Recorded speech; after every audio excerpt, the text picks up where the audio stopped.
Pasca unjuk rasa ricuh menolak tapera di Jalan Sultan Alauddin Makassar, 8 mahasiswa ditetapkan sebagai tersangka. Kedelapan mahasiswa yang ditetapkan sebagai tersangka berasal dari sejumlah kampus di Makassar dan dari Majene, Sulawesi Barat.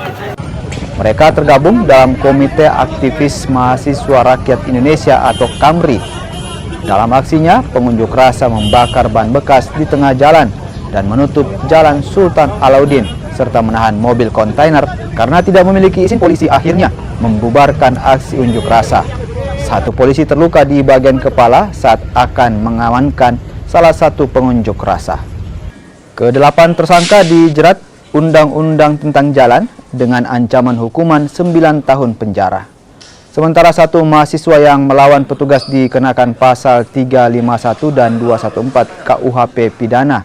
Polisi juga masih mengejar 2 orang mahasiswa yang diduga menjadi aktor intelektual perencanaan aksi unjuk rasa. Penanganan perkara terkait demo yang berakhir rusuh dan adanya anggota kepolisian yang melakukan pengawalan kemarin mengalami luka di kepala.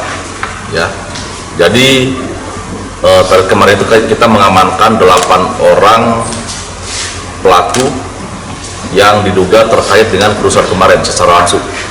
Ini 8 orang di belakang ini. Dia ada yang melakukan pembakaran ban di tengah jalan, kemudian dengan sengaja juga menghentikan truk, membajak, dan juga ada yang naik ke atas truk dan juga berorasi.